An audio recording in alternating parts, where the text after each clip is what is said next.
Welcome back to my channel चिलिक्स diary. तो new ইয়ারের মর্নিং রুটিন শেয়ার করাই হয়নি, তো ভাবলাম সেটাই শেয়ার করি। ঘুম থেকে উঠে আদা ফোটানো জল খেয়ে শুরু হয় আমার সকাল।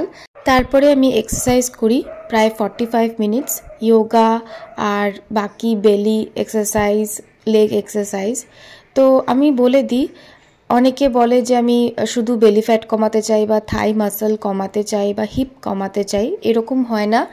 এক্সারসাইজ করলে মানে ওয়েট লস করলে পুরোটাই কিন্তু ওয়েট লস হয়। এরকম হয় না যে হাতেরটা কমলো না, পায়েরটা কমছে, পেটেরটা কমছে বা পায়েরটা কমছে না, এরকম হয় না। ওয়েট লস হলে পুরো বডিরই ওয়েট লস হয়। হ্যাঁ, তবে শেপ সুন্দর হয়। এই যে লেগ এক্সারসাইজ, হিপ এক্সারসাইজ, এইগুলোতে বডির যে শেপটা হয় সেটা সুন্দর হয়, কার্ভি আসে, সুন্দর কার্ভস আসে, টোনড বডি হয়, এইটা হতে পারে। তারপরে আমি বলে দিই, আমি প্রাণায়ামটা এভরিডে করি।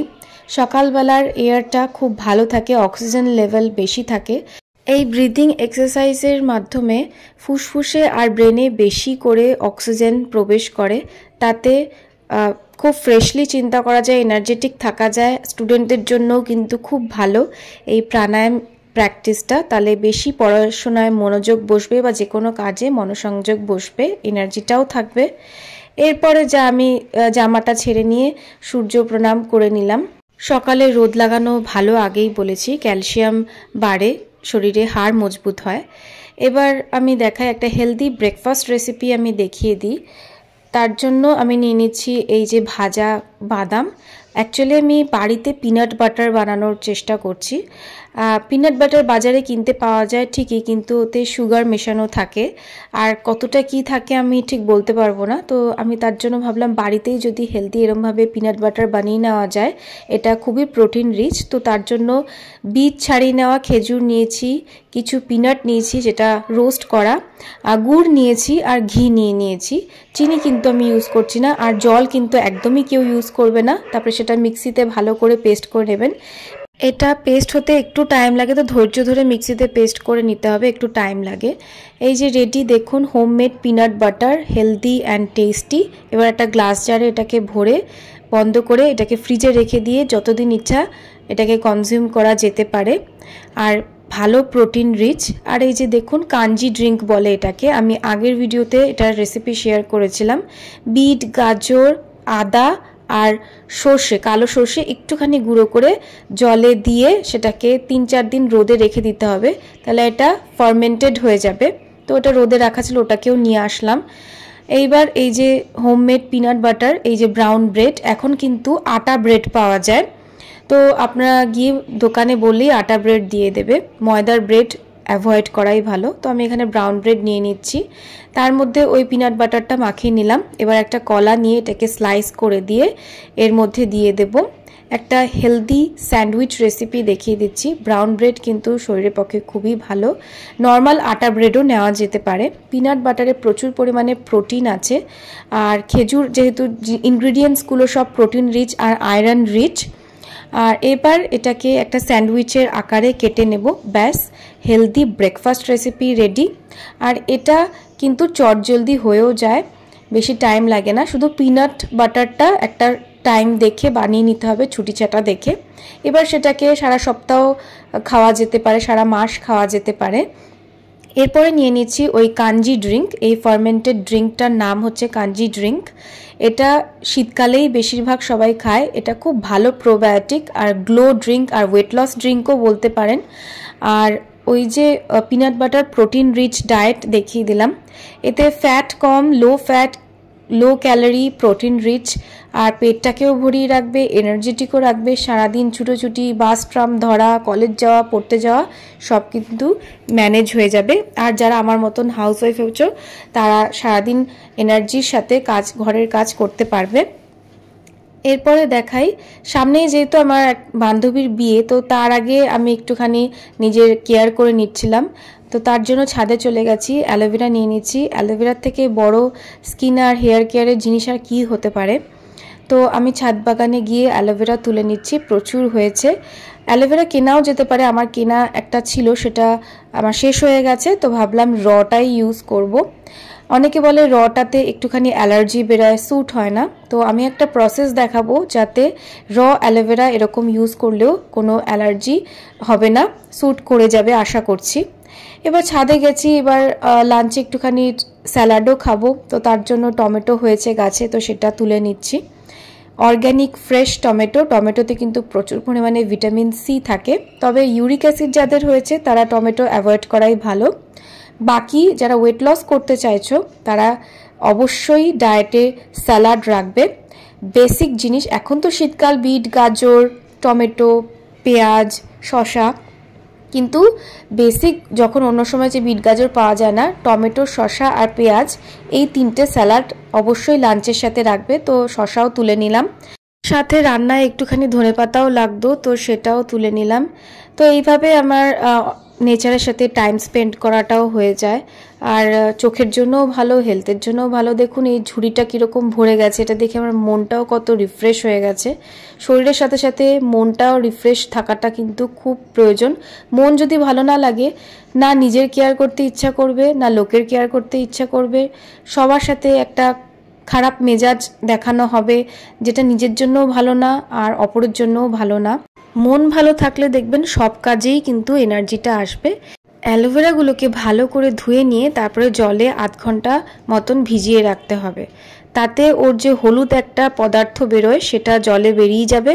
তারপরে কয়েকবার ধুলে নিলেই ব্যাস, অ্যালোভেরা কিন্তু ইউজ করলে আর অ্যালার্জি হবে না। কারণ আমার নিজেরই অ্যালার্জি হতো, কিন্তু এইভাবে ইউজ করার পরে কিন্তু অসুবিধা হয় না। এরপরে একটুখানি বিট ঘষে রাখলাম, একটা লিপ স্ক্রাব বানিয়ে নিচ্ছি। শীতকালে কিন্তু ঠোঁট ফাটা, চামড়া ওঠার সমস্যাটা সবারই হয়, আর একটা ঠোঁট কালো হওয়ারও টেন্ডেন্সি থাকে। তো লিপ পিগমেন্টেশন দূর করার জন্য কিন্তু এই স্ক্রাবটা ইউজ করা যেতে পারে। ঘি নিচ্ছি, ক্রাশ করা চিনি নিয়েছি, আর নিয়েছি বিটের রস। ব্যাস রেডি আমাদের লিপ স্ক্রাব। এরপরে দেখায় যে অ্যালোভেরাগুলো ডুবিয়ে রাখা হয়েছিল, এবার সেইটাকে একে একে ভালো করে জেলটাকে ছাড়িয়ে নিতে হবে, ওপরে সবুজ অংশ একদম বাদ দিয়ে দিতে হবে। তো এটাতে আমার মা আমাকে হেল্প করছে, কারণ আমার হাতে প্রচণ্ড স্লিপ কাটে, তো আমি সেটা পারি না, হাত কাট হয়ে যাওয়ার একটু সমস্যা হতে পারে, তাই জন্য আমি এটা মাকেই দিই করতে, মা বেশ ভালো পারে। এই যে শুধু জেলগুলোকে মিক্সিং জারে নিয়ে নিচ্ছি, এবার এটাকে ভালো করে পেস্ট করে নিতে হবে, একদম লিকুইড ফর্মে চলে আসবে। এই যে দেখুন রেডি হয়ে গেছে লিকুইড ফর্ম। এবার এটা দিয়ে একটা হেয়ার প্যাক তৈরি করব। পুরো শীতকাল ঠিকঠাক হেয়ার প্যাক ইউজ করা হয়নি, কারণ আমার প্রচণ্ড ঠান্ডা লেগে যায় হেয়ার প্যাক ইউজ করে এরকমভাবে রেখে দিলে। এরপরে একটুখানি নারকেল তেল দিয়ে দিলাম, তারপরে দিয়ে দিচ্ছি উইশ কেয়ারের রোজমেরি হেয়ার অয়েল, এটা কিন্তু 3-4 ড্রপই এনাফ। তারপরে একটা ভিটামিন ই ক্যাপসুল দিয়ে দিচ্ছি। এই vitamin E capsule, rosemary oil, এই দুটোই কিন্তু চুলের জন্য খুবই উপকারী। আর অ্যালোভেরা তো স্কিন, চুল সব জন্যই উপকারী। এখন সব বিউটি প্রোডাক্টসে কিন্তু অ্যালোভেরাটা ইউজ হয়ই হয়। এবার এই যে একটা ক্যাপসুল এরকমভাবে দিয়ে দিলাম। ভিটামিন ই কিন্তু চুলের গোড়া মজবুত করে, চুলকে সিল্কি করে। অ্যালোভেরা জেলও চুলকে নারিশ করে, ফাঙ্গাস ফ্রি রাখতে সাহায্য করে, মানে ড্যান্ড্রাফ ফ্রি রাখতে সাহায্য করে। সাথে 2 চামচ মতন পেঁয়াজের রস দিয়ে দিলাম। ব্যাস রেডি একটা হোমমেড এফেক্টিভ হেয়ার প্যাক। এই একবার প্যাক ইউজ করার পরেই, চুলটা হেয়ার ওয়াশ করার পরেই আপনারা কিন্তু রেজাল্ট হাতে নাতে পাবেন, এটা আমার গ্যারেন্টি। প্যাকটা এইভাবে লাগাতে গিয়ে যথেষ্ট মেসি হয়ে গেছিলো। তারপরে ভাবলাম আমার তো স্প্রে বটল আছে, স্প্রে বটলে ভরে যদি স্প্রে করে নিতাম তাহলে এত অসুবিধা হতো না, নিজে নিজেই করা যেত। এরপরে ওই যে হেয়ার ম্যাসাজার যেটা আগেও দেখিয়েছিলাম, সেটাকে আমি ইউজ করে নেব, ভালো করে ম্যাসাজ করে নেব। এতে কি হবে, পুরো মাথায় ব্লাড সার্কুলেশনটাও হবে, আর যা যা ইনগ্রিডিয়েন্টস দিয়েছি সেটা ভালো করে স্ক্যাল্পে পেনিট্রেট করে যাবে। আর এতে কি হবে, চুলটার আরও ভালো স্বাস্থ্যোজ্জ্বল আর সিল্কি দেখাবে, আর গোড়াটাও মজবুত হবে। এরপরে আমি একটা ফেস প্যাকও ইউজ করে নেব, তার জন্য নিয়ে নিচ্ছি আলু। আলু কিন্তু স্কিনের ট্যানিং আর পিগমেন্টেশন যাদের যাদের আছে, দেখবেন শীতকালে বিশেষ করে দেখা যায় ঠোঁটের চারদিকে একটা কালো ভাব থাকে, আবার চোখের তলায়ও ডার্ক সার্কেল থাকে, ট্যানিং যাদের থাকে, এই পিগমেন্টেশন কিন্তু এই আলুর রসে কিন্তু চলে যায়, খুব ম্যাজিকের মতন কাজ করে। এর সাথে নিয়ে নিচ্ছি একটুখানি রোজ ওয়াটার। আপনারা চাইলে এখানে টক দইও ইউজ করতে পারেন। যেহেতু আমার অয়েলি স্কিন, তো টক দই আমি অ্যাভয়েড করি। যাদের অয়েলি স্কিন তারা এরকম টক দই অ্যাভয়েড করে রোজ ওয়াটার দিতে পারে। এবার লিপ স্ক্রাবটা ভালো করে লাগিয়ে নিচ্ছি, স্ক্রাব করে নিচ্ছি। লিপ স্ক্রাবটা করার পরে দেখবেন লিপসটা খুব সফট যেরকম হয়েছে, একটুখানি পিঙ্কিশও দেখাবে। আর ঠোঁটের যত পিগমেন্টেশন আছে এতে কিন্তু চলে যাবে। সপ্তাহে একবার অবশ্যই লিপ স্ক্রাবটা ট্রাই করতে হবে। আর তারপরে কিন্তু একটা SPF যুক্ত লিপ বাম ইউজ করতে হবে, নালে কিন্তু স্ক্রাব করেও কোনো লাভ হবে না। এরপরে যে ফেস প্যাকটা বানিয়েছি এটাও একটু লিকুইডই হয়ে গেছে। এটাকে ফেসে ইভেনলি ভালো করে লাগিয়ে নিচ্ছি। এটা লাগিয়ে নিয়ে এরকম 10 মিনিট মতন রেখে দিতে হবে। আর চুলটা আধ ঘন্টা রেখে দিতে হবে। তো ভাবলাম আগে চুলে লাগিয়ে নিই, তাহলে টাইম ম্যানেজমেন্টটা হয়ে যাবে। ভালো করে ফেস অ্যান্ড নেকে লাগিয়ে নিচ্ছি, এক্সপোজড এরিয়া যে জায়গাটা সূর্যরশ্মির সামনে আসে। আর দেখবেন ঘাড়ের কাজটাও অনেক সময় কালো দেখায়, যেমন আমার শীতকালে ঘাড়ের কাজটা একটু কালো দেখায়, তো আমি ঘাড়েও ইউজ করে নিয়েছি। আপনারা চাইলে এই সলিউশনটাকে আন্ডার আর্মেও ইউজ করতে পারেন। এরপর শ্যাম্পু করার পরে একটুখানি ছাদে চলে এসেছিলাম চুলটা শুকাতে। আর চুল শুকাতে শুকাতে আমি কিন্তু ওয়াকিং করছিলাম। 10,000 স্টেপ এভরি ডে নেওয়াটা খুব ইম্পর্টেন্ট, এটা একটা হেলদি প্র্যাকটিস। তো সেই জন্য আমি হাঁটতে হাঁটতেই চুলটা শুকাচ্ছিলাম যাতে কভার হয়ে যায়। চুলটা প্রায় শুকিয়ে এসছে। শুকানোর পরেই কিন্তু চুলটা ডিট্যাঙ্গেল করতে হবে, তার আগে চিরুনি ইউজ করা যাবে না। দেখুন কি সুন্দর শাইন দিচ্ছে। আমি আপনাকে বলেছিলাম যে এই প্যাকটা একটা ম্যাজিক্যাল প্যাক। এটা বেশ সব ঘরের ইনগ্রিডিয়েন্ট দিয়েই করা যেতে পারে, বাইরের কিছু লাগে না। আর খুব ইজি হয়ে যায়, চটজলদি করাও যায়। আধ ঘন্টা রেখে দিয়ে শ্যাম্পু করে নেবেন, দেখুন কি সুন্দর রেজাল্ট পাবেন। এরপরে আমি একটা নতুন জিনিস অনলাইন রিসেন্টলি অর্ডার দিয়েছি। এটা আয়ুর্বেদে এটার উল্লেখ আছে, সেটা হচ্ছে ড্রাই ব্রাশিং। এটা আপনারা চাইলে গুগলে সার্চ করে দেখে নিতে পারেন। তো তার জন্য আমি ফ্লিপকার্ট থেকে অর্ডার দিয়েছিলাম একটা ড্রাই ব্রাশিংয়ের জন্য বডি ব্রাশ। এইটা স্ক্রাব বডিকে এক্সফোলিয়েট করবে ভালো করে। আর স্কিনে যত ডেড সেল আছে, যাদের কেরাটোসিস পিলারিস আছে, স্ট্রবেরি লেগস আছে, সেই প্রবলেমগুলো কিন্তু এই ড্রাই ব্রাশিংয়ের মাধ্যমে চলে যাবে। তো তার জন্য আমি এটা নিয়ে নিয়েছি। আর ব্যাক অ্যাকনি যাদের আছে তাদেরও কিন্তু সমস্যা দূর হয়ে যাবে। তো আমি ব্লুম ব্র্যান্ডের এই ড্রাই ব্রাশটা নিয়েছি। আমি এটার লিঙ্ক দিয়ে দেবো, চাইলে চেক আউট করে নিতে পারেন। ব্রিসেলসটাও খুব ভালো সফট আছে। এবার এটা নিয়ে ভালো করে হালকা হাতে, অবশ্যই হালকা হাতে আপওয়ার্ড ডিরেকশানে, দেখুন এই যে আপওয়ার্ড ডিরেকশানে ব্রাশ করে নিতে হবে। ড্রাই কিন্তু কোনো কিছু আমি ইউজ করি, একদম ড্রাই ব্রাশ করতে হবে। আপনারা যদি একটু খেয়াল করেন, আমি যেহেতু আলোর কাছে ইচ্ছা করেই বসেছি, দেখবেন রোদে বোঝা যাচ্ছে যতবার আমি ব্রাশ করছি অনেক সেল, ডেড সেল কিন্তু উড়ছে, যেটা আমরা খালি চোখে দেখতে পাই না। এই যে দেখুন, ঠিক করে খেয়াল করলে দেখতে পাবেন রোদের কাছে বসে প্রচুর ডেড সেল উঠছে। আর এইভাবে কোনো কিছু ছাড়াই কিন্তু আপনি এই ড্রাই ব্রাশিং করতে পারেন। আর এটা স্কিনের জন্য খুবই ভালো, ব্লাড সার্কুলেশনও হয়, লিমফ্যাটিক ড্রেনেজও হয়। আর যত কেরাটোসিস পিলারিস, স্ট্রবেরি লেগস, এই সমস্যাগুলো, ব্যাক অ্যাকনে, এগুলোও কিন্তু চলে যায়।